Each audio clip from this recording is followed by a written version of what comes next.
All right, guys, we've got our in-depth preview here of the Atlanta Falcons. Now, we're going to do what we normally do. We're going to go through the coaching, the roster, the schedule, any bets we've made, all that fun stuff, and hopefully we have a clearer look of what the Atlanta Falcons will be this year. Interesting football team with a lot of moving parts and a lot of interesting things we're going to have to look at, some guesses we're going to have to make considering some of the stuff happening. And so let's not beat around the bush. Let's jump on into it. We'll start with the coaching. Raheem Morris is the coach. You know, solid enough. He's a lot like a lot of the other defensive guys in here. A little bit more conservative when it comes to fourth down play calling stuff. And again, I think it's more of a mindset thing with a lot of defensive coaches. Not all of them, but a lot of them. And again, he's not horrible with it. He's like middle of the pack. A good, kind of rah-rah guy, really good at the man management stuff. Making sure they get up and play every time. My worry always becomes he's not particularly good with the defense, which is his kind of thing. And you're hoping that, at some stage that really picks up. And again, it's tough to kind of quantify it considering the defensive player, like just the rosters in general he's had to deal with on the defensive side. So I can't knock him a bunch here for a lot of things I would normally knock some coaches for. But, it's like a middle of the pack guy, average enough, and comfortable keeping him there. Offense coordinator Zach Robinson has been really solid, really good, borderline really good for a while now. These offenses are always like a top 3 or 4, it feels like. No matter what's going on, there's talent here. They've done a really good job scheming, all that fun stuff. I think Zach Robinson is someone who's not going to be offensive coordinator here very, very long.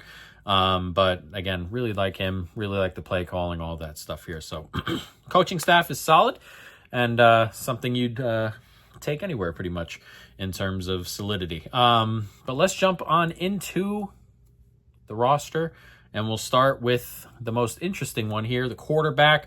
Michael Penix is the starter. Kirk Cousins is the backup. Cousins is it's pretty good to have a $40 million backup here.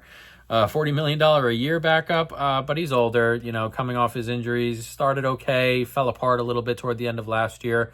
But Cousins is also the type of guy who is helping Penix along the way, and a good backup and just on the field stuff if we just ignore, the money and all that stuff beyond it. But just on the field, just all that stuff, a good backup to have. And then we have Michael Penix. Excuse me, not a ton of sample to go by, and his sample was really interesting. There was a lot of really good and a lot of just really bad, just a big mix of way up and way down. There was very little solid, it feels like. Very interesting. My biggest issue is his pressure to sack rate. Really high, borderline bottom 10, which is going to be an issue, particularly when we talk about the offensive line coming. And that's a huge issue. Those are drive killers. Things like that. He has a few turnover-worthy plays in there. Some big-time throws. He's shown he could beat some of these really bad defenses. Most of his really good games, or all of his really good sample, really came against really bad defenses, which is, it's tough to kind of look at him and go, hey, all your best games come against bad teams and bad defenses. That's going to happen with most quarterbacks. And it's nice that it's happening at all. There are plenty of quarterbacks who come in and just can't play in the league and can't play football at this level. And if you're having bad days against bad defenses, it's a problem. But again, a positive there, and expected to be better against bad defenses. But he had a lot of really good games or really good outings there. I mean, that Carolina one, obviously, it's tough to kind of grade those things, but it's good that he showed up and, kind of ate it up. which was pretty much like that's the base you're looking for in those situations. So positives there, but he also had some really bad ones. That Washington game was really, really bad, pretty much front to back. So again, Penix, I'm going to need to see more out of Penix. Again, there's a lot of good, there's a lot of bad, and he's got a very small sample. So we're going to have to see another year out of Penix. And hopefully, he grows into it. My obvious worry with Penix is that his development line isn't like everyone else's. He's older in terms of, second-year quarterbacks. He spent a lot of his developmental stage hurt. Had a lot of injuries in college. So that's my worry with Penix. In terms of him ever really turning into like a top 10 guy. Obviously, he's got some good traits and things like that, but again, a lot of things I think have to go well for him to get in there. And again, it's a weird year. We'll talk about it, but there are some things working against him on the offense. The offensive line losing Mr. McGarry, and the wide receiver core being one injury away from being very thin, and tight end really not getting there. And, he's got his own issues that could be exacerbated by the offensive line problems. So again, it's very much up in the air. Everything is up in the air with Penix and the offense. But we can move on. Running back, Bijan Robinson is the starter, is a top 5 guy for sure. Wherever you want to put him, I'm not going to argue with it. This is my third best running back room behind Philadelphia and Detroit. Again, Bijan's excellent, really great at just juking players out of their shoes. It feels like a shifty runner.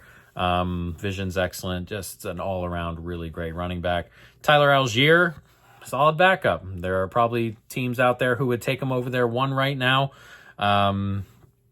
He can take the load off of Bijan. He can make sure Bijan's not taking as many hits. If they're ever winning games by a bunch, you throw Tyler in there and, keep Bijan from taking an extra 10 or 15 hits. Like, it's a pretty big thing to have when you have a really good 2. Nathan Carter there, Agnew, who's like an all-around gadget kind of guy who can take snaps from running back, is fine. So again, you have a really, really good 1-2 here. Wide receiver, this is an interesting group. Drake London is a really good player. Solid, big, reminds me of like a Mike Evans type, and can go up and get it. Again, big dude, nice catch radius, all that stuff. There's not much more to say. Really good wide receiver. And then it kind of, I'm not as high on these guys as a lot of others. Darnell Mooney's the 2 here. I think he's a solid 2. I think out in the world he gets talked about like he could go somewhere and be like a 1. I would hold back on that pretty significantly. I think he's more of a middle of the pack 2 kind of guy, but solid enough. Ray McLeod is someone I kind of like. Shifty, quick, good route runner. I like him in the slot there if you play him in there. I think he can run short routes out on the outside as well. So I like Ray. I think he's a really good player and a nice addition here.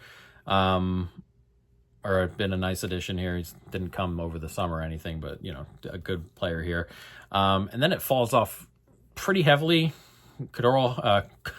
Hodge, I'm not going to say the first name. I mess it up every time. Hodge is okay. And then Casey Washington, David Sills, again, Agnew, who we've talked about, is more of like an all-around gadget guy. I don't love it. I think this offense is like a Drake London injury away, or the wide receiver room, or the pass catcher room in general is like a Drake London injury away from being genuinely really bad. So I'm not in love with it like others are. I think the scheme helps a lot of these players and stuff like that. So again, I really like Drake London. Mooney, I think, slightly overrated. I like McLeod, and then I don't particularly like anything else. So don't love the depth here. But again, with Drake London as your 1 and a solid enough 2, decent enough 3, there are a lot of teams who'd be looking for that kind of stuff. But, you know, it is what it is. Again, I have to be up and down somewhere. This is just where I'm down a little bit right here. Tight end, interesting. Kyle Pitts continues to play football and be just a genuine enigma. He's okay. Not super great. You're looking at like in terms of tight ends, like a middle of the pack guy. And what I mean by middle of the pack, I mean middle of the pack, like 90 tight ends get graded every year, and he's like 45th. Like, it's just not there right now. And, you know, he has some flashes. He has some games where he's just like, man, he went for 9 for 136 today. And his next 3 games, he goes 2 for 10. And you're wondering why he's not getting open and why he's not winning routes. And at this point in time, Kyle Pitts is just not great. And until he proves otherwise, that's just where we are. Charlie Werner, in a similar area to Kyle Pitts, okay-ish, I guess. Another one who probably ranks in a similar area to Kyle Pitts. It's okay. It's nothing special, nothing truly horrific, you know, slightly below average. And, you know, it may be fine depending on how the rest of the offense plays. Offensive line was a really good unit before McGarry got hurt for me. I really liked it. It was a top 10 unit. There's some really good players on it. Jake Matthews is really good. Bergeron's really good. Lindstrom is really good. Again, there are some good players here. Center is a problem. Newsill was, we're looking at like a bottom 10 kind of guy at center. So that was a genuine issue. But again, with McGarry fit and healthy, that's a top 10 unit. Everywhere else is good. You're looking at some good stuff and elite guards and all that fun stuff. Top 15 tackles on both sides, elite guards. It's a really good unit. And again, this McGarry injury is genuinely really big. Storm Norton's injury is also really big. I know that's not something you think about a ton until it pops up, but that's their swing tackle. And with McGarry hurt, theoretically he just pops in. Not anymore. He's going to start the season on IR. So they're down to like the 3rd string right tackle, which at the moment it sounds like is just an open competition. I don't know who it ends up being. Gerald Wilkinson is there. I've heard a couple things about Bergeron being moved out to tackle, which maybe. But again, it's such a big loss here. The downgrade here is gigantic. It's Penix's blind side. They run significantly better to that side. Last year, they ran 53% of their rushes to the right side, to McGarry's side. He's an excellent run blocker. They gained 1.4 yards more per carry to the right side. It's really big there. And again, the pass blocking is good enough too. And it's on his blind side, and that's huge for, again, we were talking about Penix's pressure to sack rate is a problem. If guys are going to get back there quicker on his blind side, that probably means a couple extra sacks, a couple extra fumbles. It's potentially obviously gigantic. And the run game, which we've talked about, when you have 2 good running backs, takes a hit. There's potential for like this injury to be a pretty big deal, despite the fact that you could find 3 really good linemen on other spots. So this could go from a top 10 line to a below average one, which is, again, huge for a team that's reliant on their offensive side and not necessarily their defensive side. For a team with a quarterback who's got like 5 games under his belt, it's a big deal. It's a big deal. So we'll see what happens here at right tackle. Again, right tackle is still kind of up in the air on who exactly gets that job. despite us being this close to the season. But again, it's something that's kind of been solidified in terms of what they have to do for the year about a week ago. So we'll see. They're going to be begging for Storm to come back. But until then, it could be a big problem here. So hopefully it isn't, but yeah, I would lean toward it being a bit of an issue. So we'll see how things go. Again, the rest of the offense is good. There's talent. Again, Drake London's really good. Bijan is elite talent. Penix has some good traits. So there is things to like here, and there are things to dislike here. So we'll see. Defense, a bit of a worse group to me. It's always been the Falcon. Well, it's been the Falcons' problem for a while. Pass rush has been a significant problem for a while. They hope to have addressed it here. Defensive line, couple of first-round picks. It's a young line. They draft Jalen Walker early. They draft James Pierce moving back up into the first round. We don't talk about the off-field stuff here, but that trade was genuinely horrific. But they do get another edge rusher. So 2 edge rushers here in the first round. Jalen Walker will play edge and do a variety of things, but also Jalen can do a bunch of stuff. So, but you're hoping, you get some good pass rush out of those 2. But again, first-time players coming into a new league to play a really important position, there could be some growing pains there. Ebiketie,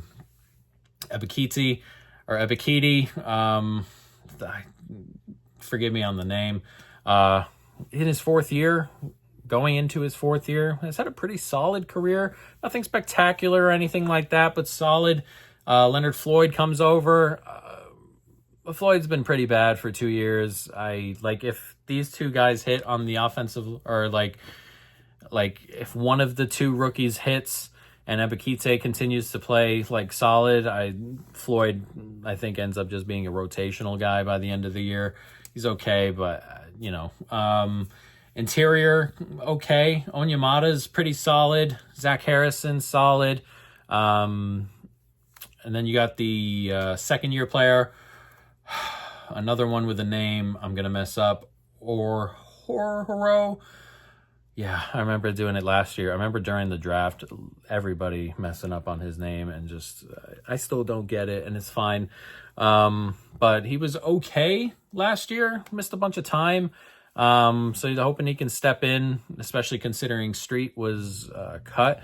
And he was solid, but look, it's not worth keeping not big contracts. It's not, if your player is okay and not really overdoing their contract and you let them go, that's and you replace them with something like Hororo, and he's comes in and he's solid, that's a good cut. I saw a variety of different things about Street, but I don't expect the drop off there to be, if any, really. So it's okay on the interior, solid enough. On the edge, very much up in the air. Very much up in the air. If Pierce and Walker don't surpass Ebiketie and Floyd, then it's probably just going to be another year of bad pass rush, pretty much. But if one of them passes by Floyd, one of them passes by Ebiketie, you're looking at a pretty okay pass rush, which, again, would be a pretty big step up considering what Atlanta's dealt with the last 4 years at this position. So, yeah. A lot of potential here on the D-line. Very young, but, we don't know where the floor is either, so we'll see. Linebacker, okay unit, nothing spectacular. Caden Ellis is solid. Good run stopper. Coverage, but a good run stopper. Top 25-ish type guy. Divine Diablo comes over from the Raiders. Nothing great. There's good run stopping stuff here. The coverage across the entire room is a genuine problem, though. And for if they're not getting pass rush, they're going to be a lot of things over the middle, a lot of tight end, a lot of slot, just a lot of over the middle passing. That being said, running on this unit is going to be kind of tough. So, we'll see what happens, but about an average unit, nothing crazy. Secondary, really interesting unit. There are some good players here. And then there's some spots that are like, maybe good. And again, another unit that's kind of been lacking for a while. The Falcons in general have been lacking on defense for what seems like half a decade, maybe more. So, getting some pieces in, having some pieces is a step in the right direction. Jesse Bates, an elite guy, top 10, top 5 safety. Very, very good. It looks like his partner is going to be Xavier Watts, the third rounder, I believe it was, that they drafted, rookie. Safety is an interesting position. You're not worth looking at like the round they're taking. Similar to guard or running back, like you get good talent in the second and third round at safety because of just positional value in general in the draft. So I'm not looking at it, oh wow, we got a round 3 guy starting in the secondary here. Not necessarily like that. So we'll see. Depth is not so great. So the fact that he's won this job is a step in the right direction, most likely.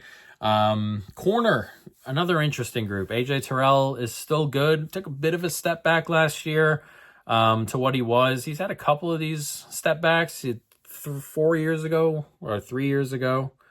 No, 4 years ago, really great year, then a step back. 2 years ago, really great year, last year step back. So maybe the pattern continues and he just has a really great year. Still a good player in there.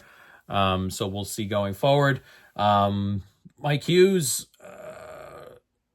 problem. Took a big step back last year, really big step back, or big step up.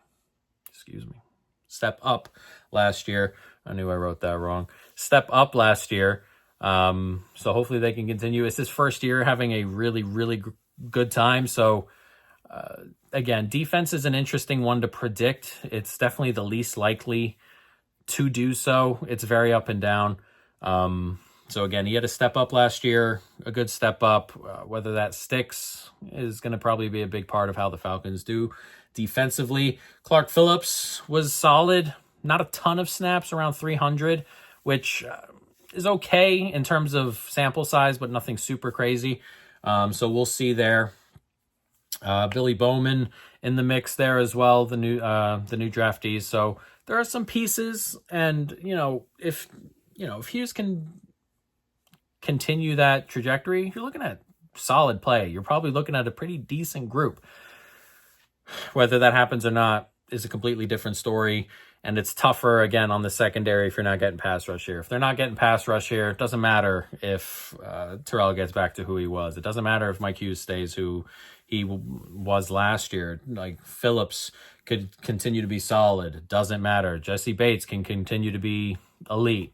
Doesn't matter. Like, everything's going to come down to this pass rush most likely, and then you can kind of see where the rest of the teams are. So, interesting defense, interesting talent, interesting all around on this defense, really. Let's talk about the schedule. An interesting one as well. There are some very winnable games, and there are some very losable games, considering a lot of things here. A lot of them are up in the air.